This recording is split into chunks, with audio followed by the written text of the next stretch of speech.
Shalom, eu agradeço a Deus pela oportunidade de estarmos juntos mais uma vez no programa IECG para você. Este programa tem o propósito de abençoar a sua vida, a sua casa e a sua família.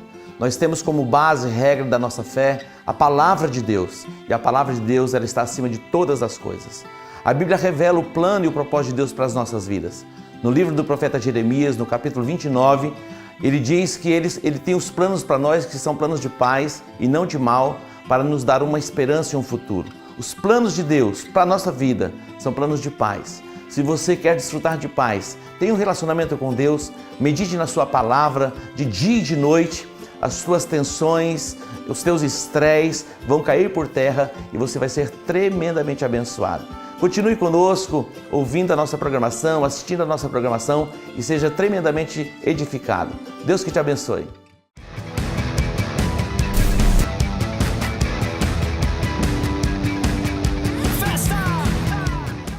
Graça e paz, igreja, tudo bem? Eu sou o pastor Marcelo, da Rede 914. E eu sou a pastora Márcia, também do 914. E hoje nós vamos falar um pouquinho para vocês sobre o que é e o que representa esse ministério para a igreja e para o povo de Deus e na vida dos adolescentes. O 914, ele surgiu há muitos anos atrás, tinha um outro nome no ministério, chamava-se Tribo Kids, onde nós trabalhávamos no ministério, né? Nós éramos ajudantes, né? Auxiliares do ministério. E depois, na transição para a geração Samuel, é que ocorreu o nosso chamado, né? Os nossos líderes, na época, foram transferidos para a cidade, para Goiânia, né? Para o estado de Goiás, e nós passamos ali, tivemos um chamado do apóstolo Edmilson. E no começo a gente resistiu um pouquinho, né? Nós resistimos porque eu sempre trabalhei, eu trabalho até hoje, eu tenho a minha vida particular, minha carreira, meu trabalho, e a primeira coisa que nós passamos para o apóstolo foi dizer para ele, apóstolo, olha, eu não vou ter tempo para me dedicar a isso, porque a gente quer fazer as coisas de forma muito bem feita, né? E o apóstolo, na época, falou, não, mas eu orei, eu tive a resposta, e só que aí nós falamos, apóstolo, eu tenho que pensar, eu tenho que orar também. E aconteceu um episódio muito bacana, que nós recebemos depois uma revelação de um pastor, né, que não nos conhecia. Que não nos conhecia, fez uma visita na casa do meu sogro e da minha sogra, e no momento que nós entramos na casa do meu sogro, e ele nos passou a revelação, ele falou que tinha ido lá especificamente para nos dar essa revelação, e falou sobre a questão do ministério, e ninguém sabia desse assunto. Então, para nós aí foi um marco, foi uma experiência sobrenatural que nós tivemos com Deus, e foi aí que nós resolvemos aceitar, não é isso? Tinha que aceitar, né? Depois de uma revelação dessa. Quando nós assumimos a geração Samuel, ela tinha uma particularidade, não tinha equipe de louvor. O louvor era um CD, que esse CD, às vezes, uma das crianças batia, caía o CD e tinha que começar tudo de novo. Foi quando os próprios adolescentes levantaram aquele desejo de eles montarem mesmo a equipe de louvor. Aí o meu filho, um foi para bateria, o outro foi para guitarra, aí um dos meninos foi para o violão e montaram a equipe da geração Samuel, que foi a equipe de louvor. E aí foi gerando, nós fomos, como a equipe era muito pequena, nós fazemos domingo de manhã na Vila Margarida. Começou na Vila Margarida e o culto era 10 horas da manhã, porque era quando começava o nosso culto, um ônibus pegava as crianças e levava para a Vila Margarida. E nisso, a equipe que trabalha começou a fazer a intercessão antes. Chegavam 7 horas da manhã do domingo, faziam a intercessão antes de chegar. E era um culto antes, 7 horas da manhã já tinha aquele culto de preparação. Aí começou e ali foi gerando, a Vila Margarida ficou pequena pela quantidade de adolescentes que tinha e o ônibus foi ficando muito cheio. Como a gente precisava já de 2 ônibus, nós voltamos para o centro da cidade, que é onde a nossa igreja é maior, e aí nós mudamos o culto para sábado à tarde, que aí emendava com o culto dos jovens para poder fazer a transição dos jovens, que eles já ficavam no sábado para acostumar a fazer dos jovens. E assim que começou o nosso ministério. Bom, em 2015, o 914 surgiu da necessidade que nós tínhamos de trabalhar a transição dos ministérios dentro da igreja. Então, numa reunião que eu tive juntamente com o apóstolo Edmilson, o apóstolo Marisa, o pastor Aldo, a pastora Rebeca, nós decidimos pelo nome 914 porque ele é intuitivo. né? O adolescente, ele vem para esse ministério com 9 anos e ele permanece até os 14 anos e 11 meses. Ou seja, ele mesmo percebe, quando ele tiver 15, 16 anos, 17, nós vamos trabalhando a transição dele a partir dos 15 anos. E eles vão almejando a passar já para os jovens. Né? Exatamente. E, inclusive, esse era um sonho muito grande que eu tinha em realizar na igreja, porque como o adolescente, ele passa por uma fase diferenciada, né? Nesse momento da vida dele, a gente vê a mudança dos hormônios, a ebulição desses hormônios todos, os adolescentes passam a ser mais questionadores. Então, nós vimos a necessidade de trabalharmos a idade de uma forma bem específica. E hoje a gente vê dentro da igreja a criança saindo da rede de crianças, almejando vir para a rede dos adolescentes do 914, e durante esse período nós trabalhamos também o desejo e o anseio dos adolescentes de também fazer a transição para a rede de jovens aos 15 anos de idade, né? Mas eu quero destacar aqui para os pais, principalmente a grande importância que tem o ministério. Porque o adolescente, nessa fase, ele passa a ser muito questionador, né? É uma mudança de mentalidade, é uma mudança de hábitos. Fora isso, ele está passando por uma transformação no corpo, transformação hormonal muito grande. É nessa fase que o adolescente descobre que o papai não é super-homem e que a mamãe não é a Mulher Maravilha. E que eles começam a questionar o modelo de família dos pais. Então, junta-se todo esse processo existe uma frase aí no mundo que se fala que dos aborrecentes, eu falo que essa frase é diabólica, eu não aceito essa frase porque eles nesse momento de vida, eles são questionadores exatamente porque eles têm sede e anseio de aprender, e eles estão buscando modelos, eles estão buscando modelo e referência, são exatamente uma esponja. Então, é nessa fase que a igreja vem complementar a educação e o modelo da família que ele tem em casa. Por isso que eu quero destacar muito essa questão dos pais fazer o investimento realmente na vida dos seus filhos. Por quê? Eu falo que a rede de... Claro que eu estou vendendo peixe aqui pra gente, né? Mas eu falo que o maior desafio está na rede de adolescentes. Por quê? Porque para a rede de crianças, o pai, quando frequenta a igreja, o pai já leva a criança.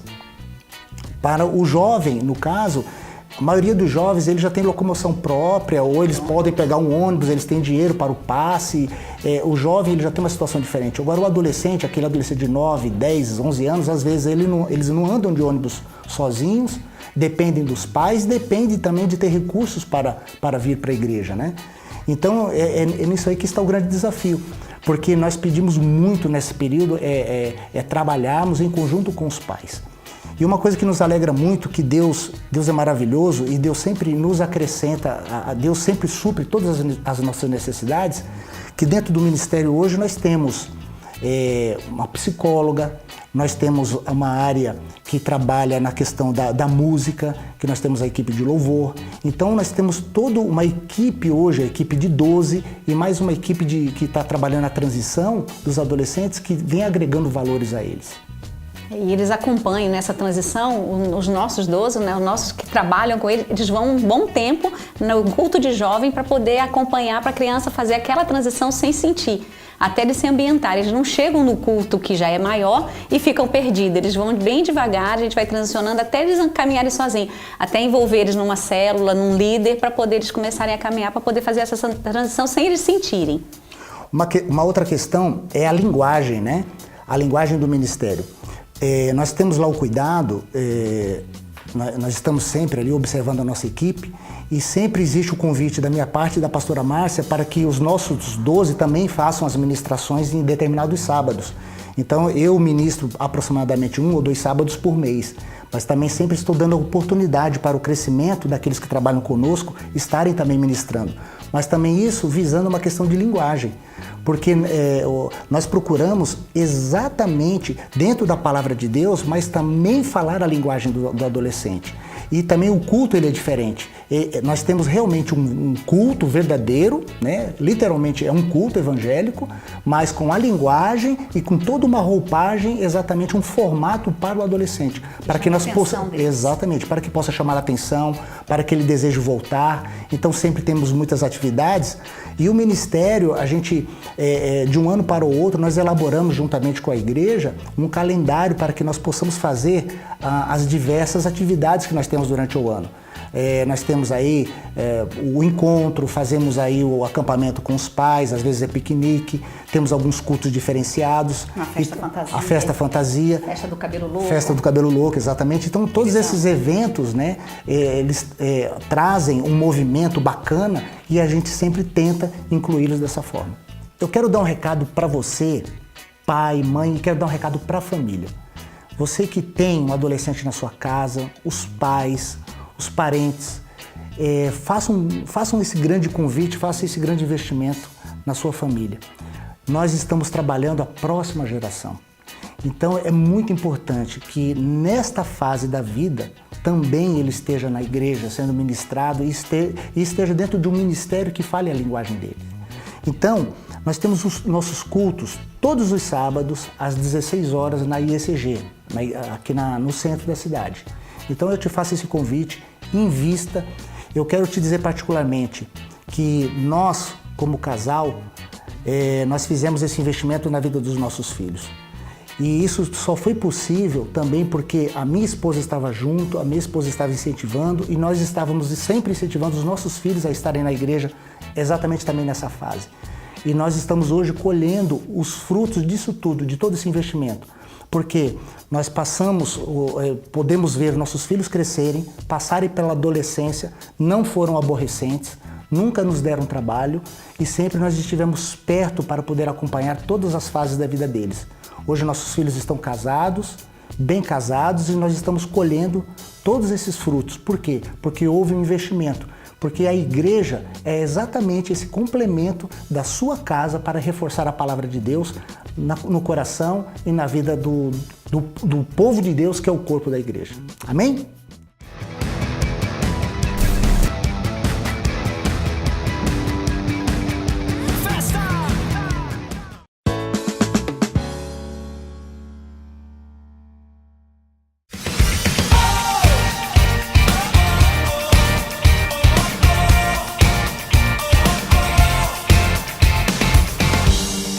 Estamos iniciando o ano debaixo de uma convocação profética para entrarmos em novas dimensões em Deus. Do dia 1º ao dia 5, que é de segunda a sexta, às 18h15, das 18h15 até às 19 horas, nós teremos um tempo de oração chamado oração profética. Teremos um tempo de louvor impactante, uma palavra de 10 a 15 minutos e depois um tempo de oração onde vamos profetizar o poder de Deus sendo liberado sobre a sua vida, sobre a sua casa. Para cada início de mês, nós teremos um tempo de oração chamado oração profética. Eu quero despertar você, teremos a nossa fé ativada. A cada dia eu quero estar ministrando sobre a sua vida uma palavra de destino, uma palavra de desígnio profético e você vai viver as novidades de Deus no ano de 2018. Vai ser um ano extraordinário e chegaremos aos confins da terra. Espero você de segunda a sexta, de 1º ao dia 5 de janeiro, a oração profética às 18h15. Espero você, Deus que te abençoe.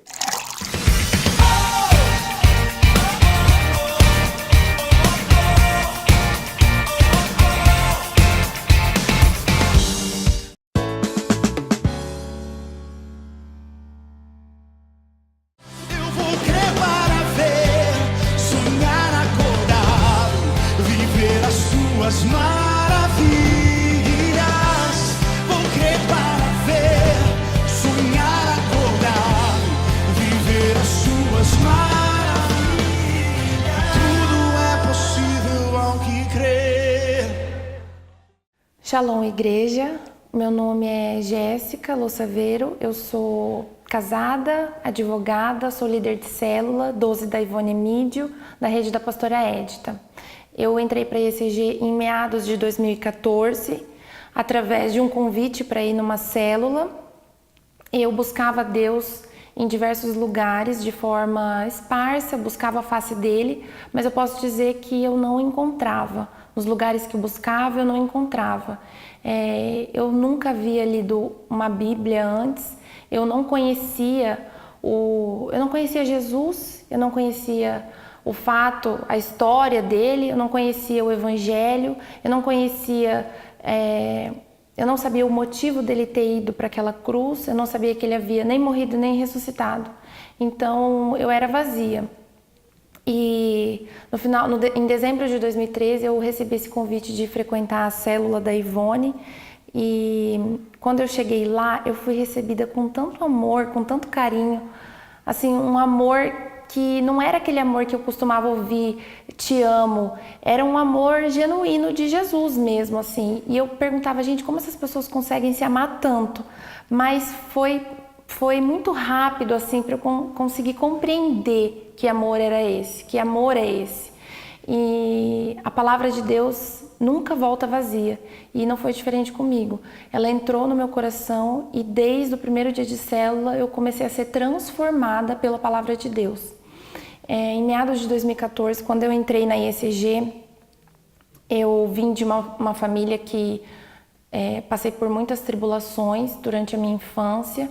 No meu crescimento também, eu passei por muitas dificuldades, e uma família onde houveram separações, divisões, contendas, tribulações, e tudo isso gerou muitos traumas na minha alma, muitas feridas, mas a IECG, ela, através dos nossos apóstolos, dos nossos pastores, da palavra de Deus liberada ali daquele altar, foi curando e transformando a minha alma.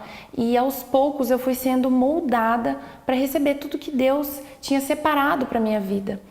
Antes eu nem sabia o motivo da minha existência, eu nem sabia o porquê Deus havia me criado.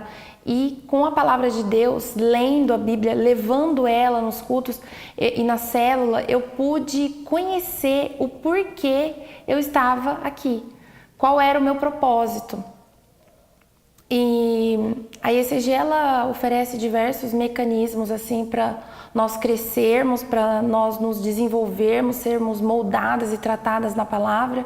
E em novembro de 2014, um ano depois de eu conhecer uma célula, eu fui para um encontro com Deus que foi tremendo. Foi um divisor também assim de águas na minha vida.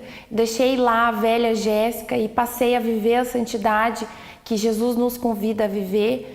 É muito fácil, as pessoas às vezes acreditam que nós somos prisioneiros da Bíblia, né? Nós somos prisioneiros de Jesus, mas na verdade nós é que somos livres, nós podemos escolher os caminhos que nós queremos seguir. E lá eu deixei para trás assim tudo que eu não gostava em mim, toda a grosseria, toda a braveza que eu era, o orgulho que eu tinha no meu coração. Eu não sabia dizer te amo para as pessoas, eu não conseguia abraçar as pessoas. Inclusive eu não abraçava muitas pessoas, quem me abraçava assim, eu era super seca, super... Então eu quis deixar tudo isso para trás, eu fui curada no mais íntimo assim da minha alma mesmo, todas as minhas feridas que ao longo da vida a gente tem. E quando eu voltei de lá, eu passei a caminhar de uma forma diferente com Deus. Eu me posicionei, eu escolhi caminhar com Deus. E foi um passo para eu me batizar. Eu me batizei em fevereiro de 2015. Logo também já entrei na escola de líderes. E quando eu saí de lá, a minha líder falava assim: Jeco, você é uma líder. Porque eu já levava muitas pérolas para nossa célula, né? Eu já convidava muitas mulheres para estarem lá, para conhecer esse amor de Jesus. Porque eu creio que quando nós emitimos verdadeiramente a identidade de Jesus, nós não precisamos ficar falando com a nossa boca quem nós nos tornamos, o que nós somos. A nossa identidade vai falar para as pessoas, né? Nosso brilho, que é o brilho de Jesus, ele vai falar para as pessoas. Então, aos poucos, as pessoas foram se achegando demais a mim, ao contrário de antes, que eu afastava as pessoas de mim. Então, aos poucos elas foram se achegando, queriam saber que brilho era esse que eu tinha, que eu estava, né? E aí eu fui convidando para a célula.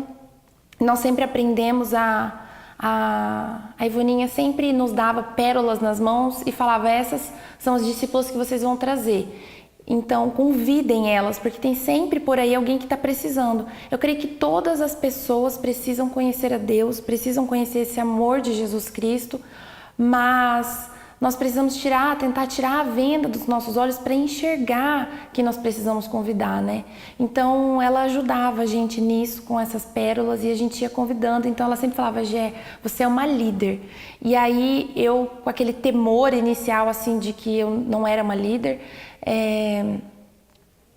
eu falava para ela, mas como, diante da minha profissão, como é que eu vou conseguir ser uma líder de célula, dar atenção para as meninas que você consegue dar? E ela falava, descansa no Senhor, que Ele fará todas as coisas. Eu nunca acreditei em mim, assim, eu achava que eu era muito pecadora e imperfeita. Eu creio que o diabo, ele vem na nossa mente para destruir mesmo os nossos sonhos, os nossos planos e toda a nossa capacidade de fazer as coisas. E ela sempre acreditava em mim e falava, Gé, você é uma líder, confia no Senhor. Deus não nos chama, a palavra diz, anda na minha presença e ser perfeito. E não ser perfeito e anda na minha presença. Então você não precisa ser perfeita para andar na presença do Senhor. Ele vai te moldar, Ele vai te tratar. E foi assim. Eu aceitei esse convite para ser líder de célula. O meu marido, na época, ele não era meu marido, ele era um namorado só, e nós oramos, nós jejuamos muito para que ele viesse também para a IECG. Hoje ele é um crentudo também. Então, assim, eu e minha casa servimos ao Senhor.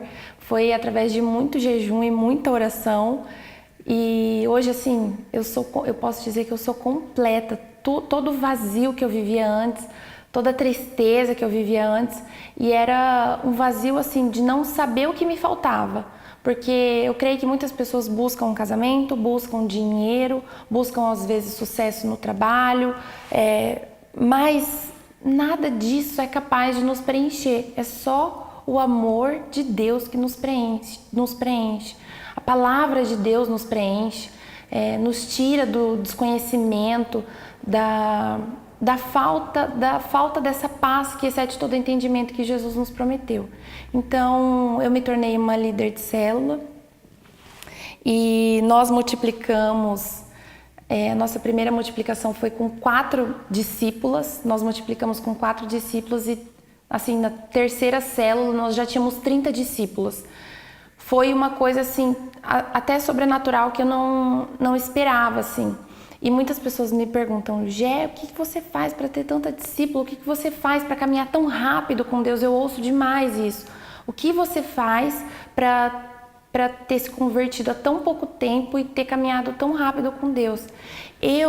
Até o apóstolo brincou uma vez comigo, disse que eu não tenho pós-doutorado em divindade e nem curso de teologia, eu realmente não tenho. Eu tenho o curso, a escola de líderes, eu tenho liderança avançada, eu tenho encontro renovo, curso de libertação, todos os mecanismos que a nossa igreja, a IECG, nos fornece. Eu tenho os congressos, mas realmente curso em divindade eu não tenho. Mas eu tenho uma coisa que eu creio que é isso que Deus busca, um coração aberto. Então, inclusive o apóstolo uma vez ministrou dizendo que Deus busca isso, um coração que é aberto, que se rende e que busca cumprir as vontades do Pai. Então, assim, eu creio que meu coração ele é muito aberto. Antigamente ele não era, antes da minha conversão. Então, Jesus é capaz, só Ele, quando Ele entra na nossa vida, Ele é capaz de operar todas essas coisas em nós, mudar a nossa identidade, mudar o nosso caráter, essa transformação que o mundo fala que não é possível, que uma pessoa, que pau que nasce torto não se endireita, é possível sim, porque quando Jesus entra na nossa vida, Ele transforma todas as coisas. Todas as coisas. Nós deixamos o velho homem para trás e nós passamos a caminhar com uma nova identidade, que é a identidade de Jesus Cristo. O nosso brilho, o brilho que nós emitimos é o brilho de Jesus Cristo. Então, essa multidão que tem, eu creio que é uma multidão que tem caminhado assim comigo, vem do meu coração disposto. Em uma reunião que nós fizemos com a minha líder, com a minha líder de 12, ela ela reuniu todas nós e a pergunta foi: Gé, por que é assim? O que você faz? E eu creio que o que nós precisamos é rasgar o nosso coração para buscar a face de Deus verdadeiramente. Às vezes nós estamos há tantos anos na igreja, tantos anos caminhando com Deus, buscando às vezes um milagre, uma bênção que nós queremos receber, mas o nosso coração ele é fechado.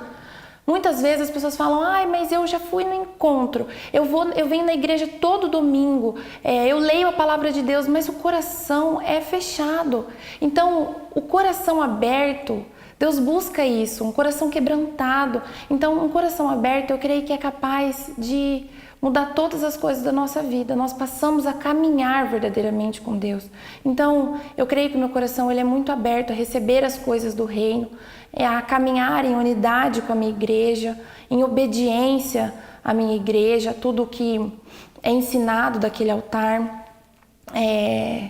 As palavras que são liberadas ali, muitas vezes a gente senta no culto e ouve e vai embora para casa. As palavras que são liberadas pelos nossos apóstolos e pelos nossos pastores é para serem ouvidas, sim, mas é para a gente receber, tomar posse, para a gente crer nelas. São promessas para as nossas vidas. Muitas vezes as palavras profetizadas ali pelo nosso apóstolo entram por um ouvido e saem pelo outro. Nós precisamos receber aquilo verdadeiramente no coração. Deus tem uma chamada para a vida de cada um de nós. Eu creio que nós não viemos para o nada, para viver uma vida vazia. Nós viemos para cumprir o nosso propósito. E um deles é levar o evangelho a toda criatura. A nossa igreja, essa visão no modelo dos 12, a igreja no modelo das células é maravilhoso, porque nós conseguimos alcançar uma quantidade de gente que talvez nós não alcançaríamos se simplesmente oferecêssemos um convite para ir na igreja. Então, é muito fácil as pessoas se achegarem à célula. Às vezes o que precisa, o que falta é um convite. Eu não convido só pessoas à minha volta, às vezes pessoas do meu trabalho. Eu convido todas as pessoas. Eu convido pessoas da padaria, eu convido pessoas da gráfica, do shopping. Onde eu vou, eu convido pessoas. Então, assim, isso é uma coisa até engraçada. Eu tenho todos os tipos de pessoas na minha célula. Eu tenho meninas novas, eu tenho mulheres mais velhas. Eu creio que nós precisamos ter amor por vidas, amor pelas pessoas, que é o que Jesus fazia. Ele não fazia acepção de pessoas, ele amava a todas e levava o evangelho. Então, eu creio que nós precisamos caminhar em obediência, caminhar em unidade e ter um coração aberto a cumprir o nosso chamado, a cumprir esse propósito de Deus para as nossas vidas. Eu fui muito zombada, eu fui chamada de crentuda, eu fui excluída às vezes de muitas coisas, mas eu creio que eu estou no melhor lugar do mundo e a gente até costuma brincar que eu sou crentuda mesmo. Eu não me vejo em outro lugar, eu me encontrei assim, eu sou altamente feliz. Sou muito feliz, nós multiplicamos recentemente, nossa célula já está florida de novo, já precisamos multiplicar novamente e é isso que eu quero viver. Eu quero viver a minha célula, eu quero viver com Deus. Eu não vejo quantidade de mulheres, eu não vejo 30, 40, 60 mulheres, eu não olho para cadeiras, eu não olho para a quantidade de cadeiras que tem na minha célula. Eu olho para a quantidade de vidas que conheceram Jesus. Eu olho para a quantidade de vidas que estão buscando a salvação. Eu olho para a quantidade de mulheres que estão por aí em Campo Grande fazendo a diferença, brilhando a luz de Jesus, sendo diferente nos seus lares, nas suas casas. Mulheres transformadas, curadas e libertas. É isso que eu busco. Eu busco alcançar cada uma delas. E mesmo porque nós não alcançamos só elas, né? Quando Jesus entra na vida de uma pessoa, ela acaba sendo referencial para diversas outras. Ela vai alcançar outras pessoas. Então, é isso que me move, assim, é esse amor por vidas, esse coração aberto e amar a minha igreja, porque eu costumo dizer que eu estou no melhor lugar do mundo. Eu vou crer para ver, sonhar acordado, viver as suas maravilhas. Vou crer para ver, sonhar acordado, viver as suas maravilhas. Tudo é possível ao que crer.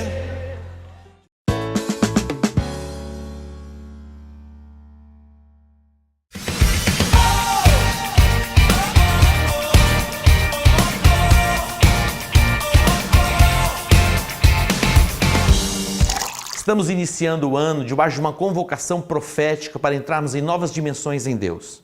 Do dia 1º ao dia 5, que é de segunda a sexta, às 18h15, das 18h15 até às 19 horas, nós teremos um tempo de oração chamado oração profética. Teremos um tempo de louvor impactante, uma palavra de 10 a 15 minutos e depois um tempo de oração onde vamos profetizar o poder de Deus sendo liberado sobre a sua vida, sobre a sua casa. Para cada início de mês, nós teremos um tempo de oração chamado oração profética. Eu quero despertar você, teremos a nossa fé ativada. A cada dia eu quero estar ministrando sobre a sua vida uma palavra de destino, uma palavra de desígnio profético e você vai viver as novidades de Deus no ano de 2018. Vai ser um ano extraordinário e chegaremos aos confins da terra. Espero você de segunda a sexta, de 1º ao dia 5 de janeiro, a oração profética às 18h15. Espero você, Deus que te abençoe.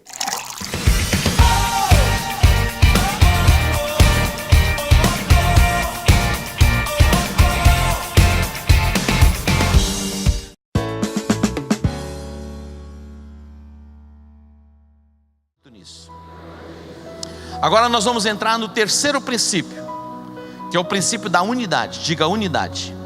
E eu quero ler um texto com você que está no Evangelho de João, João capítulo 17. João capítulo 17. Unidade é você caminhar na mesma direção, ter a mesma disposição mental. Unidade é você começar a alinhar os seus pensamentos com as pessoas que você caminha. Algumas pessoas, elas não conseguem ser uma mesmo com elas, consigo mesmo. Elas não conseguem, com ela mesma, ela não consegue entrar em concordância. Imagina um negócio desse, faz uma loucura. Eu não concordo nem comigo mesmo. Algumas pessoas assim. Mas a nossa chamada é para caminharmos em unidade. Aonde a unidade é estabelecida, as restrições elas caem por terra. Atraímos o mover de Deus e desfrutamos de paz e de provisão. Observe esse texto. Assim como tu me enviaste ao mundo, também eu os envio ao mundo.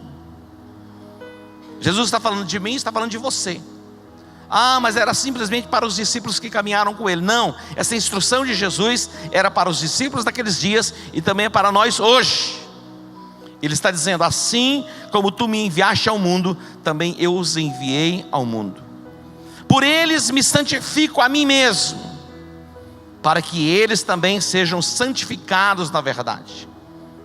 Versículo 20: eu não rogo somente por estes, mas também por aqueles que pela tua palavra hão de crer em mim. Jesus não orava apenas pelos discípulos que já caminhavam com ele, mas por todos aqueles. Então Jesus incluiu você nesta oração. Olha que coisa extraordinária. Jesus incluiu você nesta oração. Versículo 21: para que todos sejam um, como tu, ó Pai, o és em mim, e eu em ti, que eles também sejam um em nós, para que o mundo creia que tu me enviaste. Olha que oração extraordinária. Jesus, ele tinha consciência da importância da unidade, que ele ora pela unidade do corpo de Cristo. Ele ora pela unidade da igreja. Ele ora pela unidade daqueles que haveriam de segui-lo. Versículo 21 ele diz: para que todos sejam um. Diga: todos sejam um. Como tu. É interessante porque algumas pessoas dizem: olha, quando você concorda em tudo, concordar em tudo não é muito bom. Mas quando nós olhamos para a Bíblia, no direcionamento de Deus, é importante que a gente concorde mesmo em tudo. Eu concordo em parte. Quando há concordância em parte, não há concordância. E onde não há concordância, a bênção não se estabelece, a bênção não se manifesta. A importância de trilharmos o caminho de unidade. E ele está dizendo: para que todos sejam um, como tu, ó Pai, o és em mim e eu em ti, que eles também sejam um em nós, para que o mundo creia que tu me enviaste. Como que se quebra o princípio de unidade? Pela contenda. Aonde há contenda, o princípio de unidade é quebrado. E aonde o princípio de unidade é quebrado, não há o fluir de Deus. Começam as limitações e as privações no nosso espírito, na nossa alma e no nosso corpo. Quando nós olhamos para o livro do Gênesis, do capítulo 11, no capítulo 12, Deus chama Abraão e ele começa uma jornada, ele começa uma caminhada com Deus. Deus disse: sai da tua terra, da tua parentela, vai para uma terra que eu te mostrarei. Hoje eu estava no discipulado com o pastor Júnior, a pastor Ariane. Eu estava compartilhando quando Deus me chamou para o ministério. É como você dá um passo mesmo e não tem, depois Deus cria. Deus disse para Abraão: sai da tua terra, da tua parentela, e vai para uma terra que eu te mostrarei. Onde está a segurança disso? Nós queremos algo palpável. Qual é o endereço onde as crianças vão estudar? Senão eu não vou. E quando você obedece e começa a trilhar pela fé, as coisas começam a acontecer e começam a se manifestar. Mas a Bíblia diz que houve contenda entre os pastores de Abraão e os pastores de Ló. Houve o quê? Diga contenda. Onde há contenda, a unidade é quebrada. E onde a unidade é quebrada, não se manifesta a bênção. Abraão, ele sabia da importância deste princípio. Sabe o que ele faz? Ele chama o sobrinho, era sobrinho dele, e diz: olha, não é bom que haja contenda entre nós. Porque aonde há contenda, não há o fluir de Deus. E onde não tem o fluir de Deus, não tem vida plena, não tem vida abundante, não tem paz, não tem provisão completa. Aí ele disse: você pode escolher. Se você for para o Oriente, eu vou para o Ocidente. Escolhe. E a Bíblia diz que então Ló, ele levantou os olhos e viu as campinas do Jordão, o lugar aprazível, e para lá ele foi. Ele se separa de Abraão. Mas a bênção de Deus estava com quem? Estava sobre Abraão. Quando você se conecta a alguém que tem da parte de Deus a bênção, você é abençoado. Preste atenção. Quando você se conecta a alguém chamado por Deus e sobre aquela pessoa uma palavra de Deus, de destino, você começa a ser abençoado. Enquanto há concordância, o fluir de Deus que vem sobre a pessoa na qual você está conectado, passa para você. Por isso a importância de se preservar a unidade, jamais permitir que haja contenda entre nós. Como igreja evangélica em Campo Grande, a nossa chamada é para influenciarmos a cidade, o estado, a nação e as nações da terra. E as restrições, elas podem ser quebradas, e a nossa conquista, ela pode ser ampliada quando preservamos esse espírito de unidade. Eu louvo a Deus porque temos vivido este princípio e temos visto o quanto Deus tem nos abençoado, o quanto Deus tem nos prosperado. E é só o começo. Diga para o seu irmão: é só o começo. Diga: vai sempre melhorar, nunca vai piorar. Glória a Deus. Não haja contenda entre mim e ti. Não haja contenda entre os meus pastores e os teus pastores. O rio de Deus vai fluir. Busque preservar a unidade, mesmo que você tenha que abrir mão de alguma coisa, mas a unidade precisa ser preservada. Ló, ele tinha os seus sonhos pessoais. Diz: eu vou viver os meus sonhos pessoais. E ele vai e escolhe as campinas do Jordão.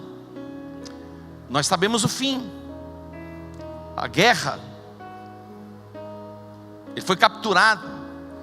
E no final, a sua esposa se torna uma estátua de sal. Sodoma e Gomorra, o lugar onde ele foi destruído. Fogo e enxofre, um lugar completamente contaminado. Então é muito importante termos cuidado e atentarmos para as nossas escolhas.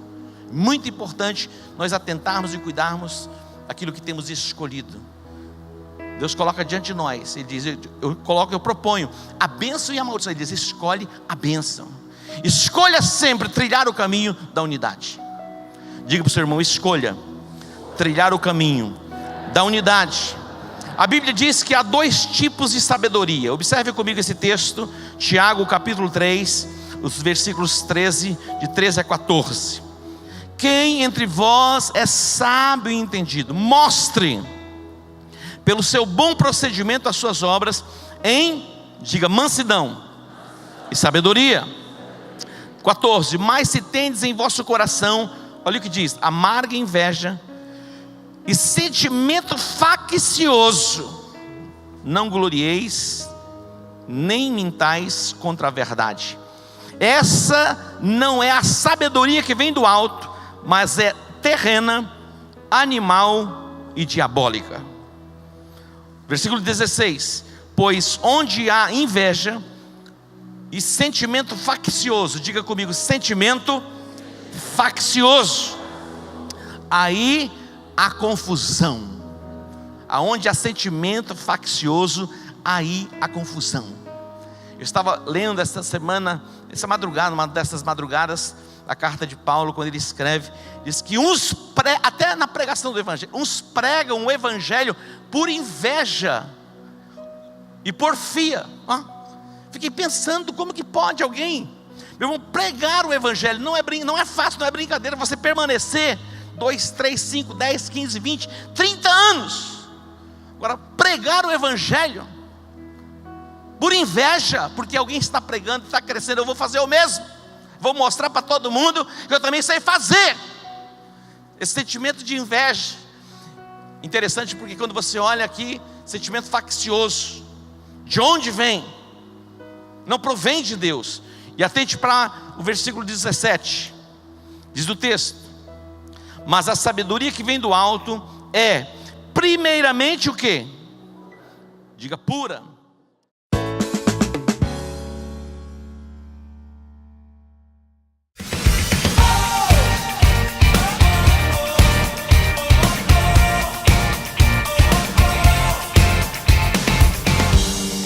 Estamos iniciando o ano debaixo de uma convocação profética para entrarmos em novas dimensões em Deus.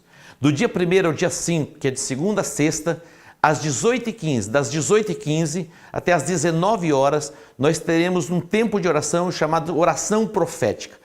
Teremos um tempo de louvor impactante, uma palavra de 10 a 15 minutos e depois um tempo de oração onde vamos profetizar o poder de Deus sendo liberado sobre a sua vida, sobre a sua casa. Para cada início de mês nós teremos um tempo de oração chamado oração profética. Eu quero despertar você, teremos a nossa fé ativada. A cada dia eu quero estar ministrando sobre a sua vida uma palavra de destino, uma palavra de desígnio profético, e você vai viver as novidades de Deus no ano de 2018. Vai ser um ano extraordinário e chegaremos aos confins da terra. Espero você de segunda a sexta, de 1º ao dia 5 de janeiro, a oração profética às 18h15. Espero você, Deus que te abençoe.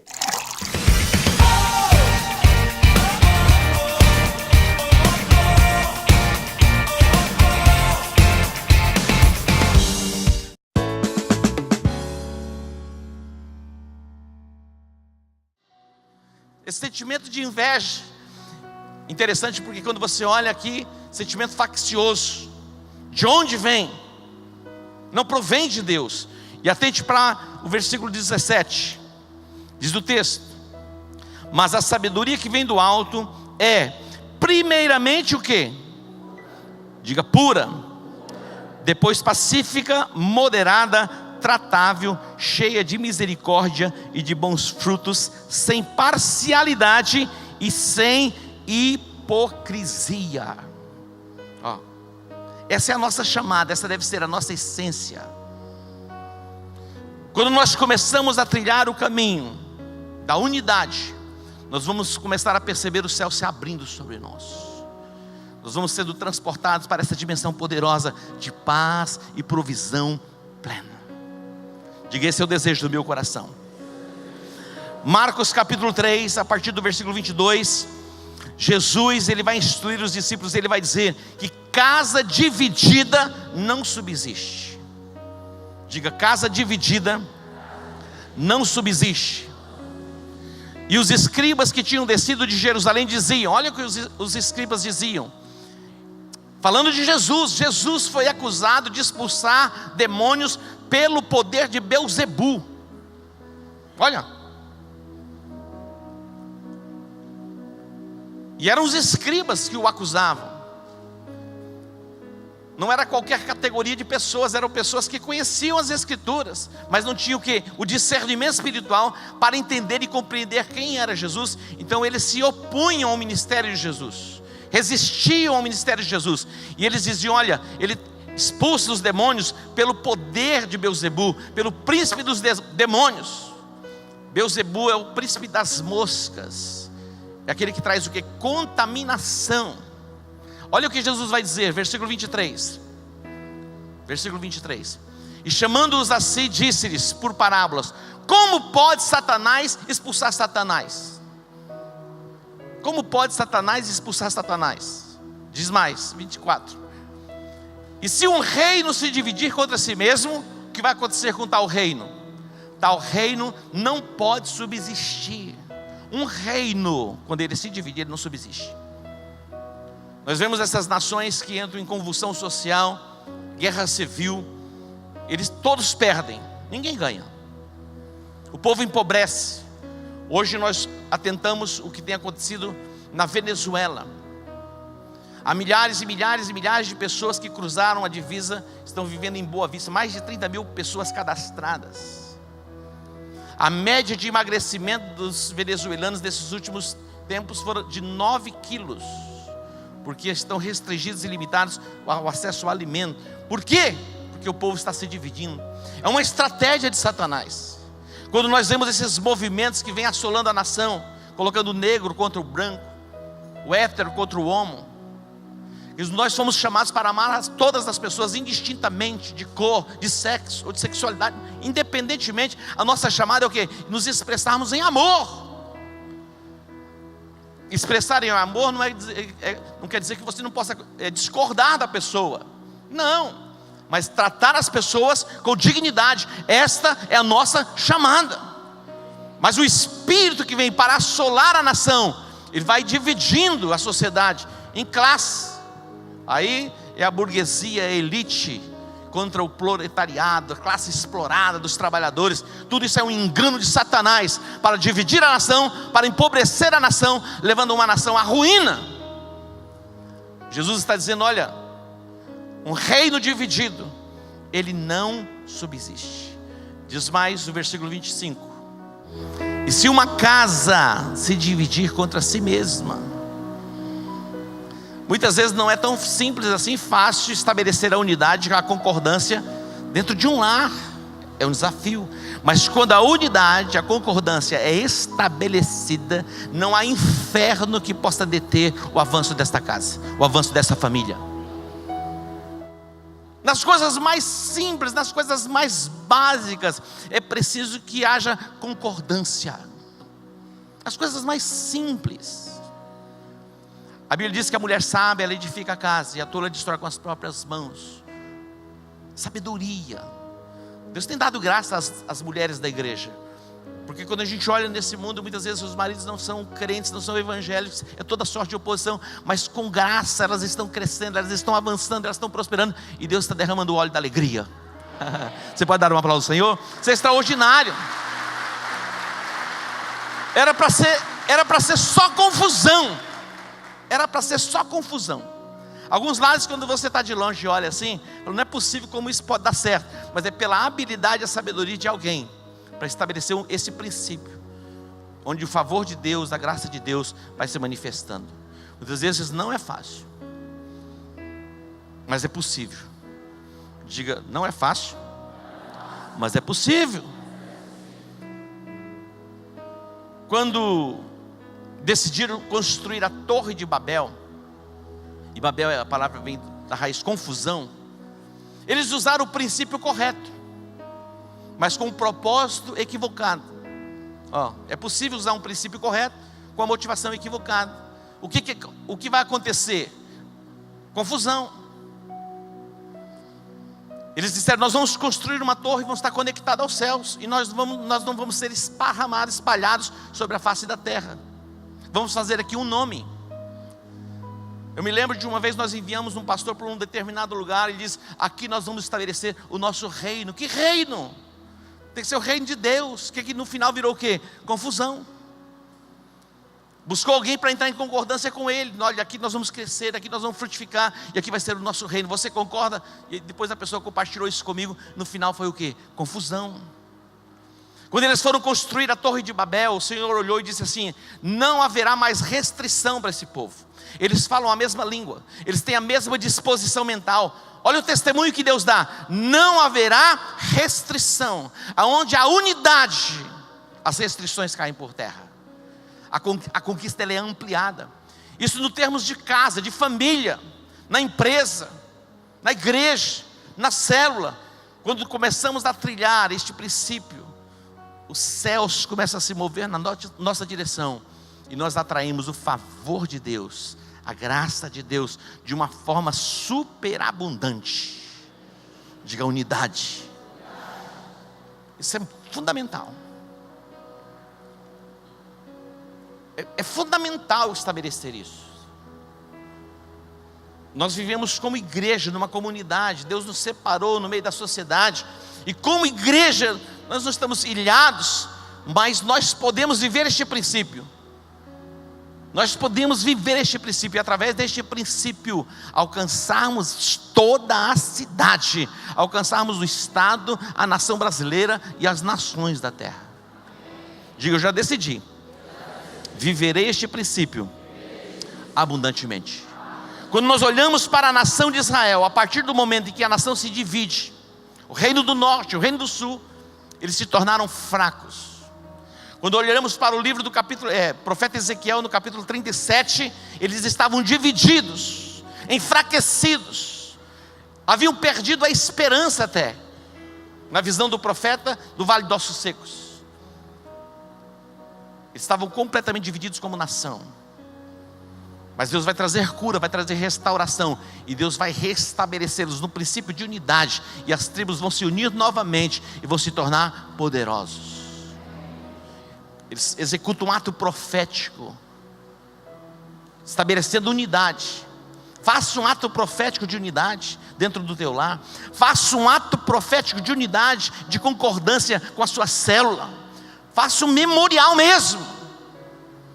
Chame o mover de unidade, e você vai começar a perceber o agir de Deus lá no lugar onde você foi estabelecido. Aonde há concordância, as restrições caem por terra. Eu dou aqui um testemunho sempre de um cachorrinho nosso que sumiu, desapareceu. E lá em casa quem ama cachorrinho é a Rafaela. Nós amamos também, mas como ela, sim, ninguém consegue amar. Mas ela é manhosa, muitas vezes o cachorrinho faz as necessidades também, alguém tem que limpar. E ela pede que alguém limpe para ela. Eu falei: não, você vai limpar. Eu me lembro que esse cachorrinho sumiu. Um dia, 2 dias. Lá em casa parecia que alguém tinha morrido. Parece que está todo mundo velando alguma coisa. Fomos tomados por um sentimento de tristeza profundo, impressionante. E a Marisa disse: vamos orar, vamos concordar. Nós nos unimos, demos as mãos e fizemos uma oração de concordância para que aquele animal voltasse para casa. Depois de 10 dias, o animalzinho voltou para casa. Obrigado por estar conosco na nossa programação. E agora eu quero orar por você, abençoando a sua vida, a sua casa e também a nossa cidade. Nós cremos no mover, no poder da oração. E quando nós oramos, nós encontramos resposta. Pai, no nome de Jesus, eu coloco diante de Ti esta vida que me ouve, que me assiste. Eu coloco a sua casa, a sua família, e eu também coloco a nossa cidade diante do Teu santo trono. Que a mão do Senhor nos envolva. Eu ordeno cura, eu ordeno milagres, transformação, restauração e libertação. Eu neutralizo toda e qualquer ação e operação das trevas nos lares, no contexto da família, e eu ordeno a bênção do Senhor sobre a tua vida, sobre a tua casa, sobre a tua família. Deus que te abençoe. Shalom.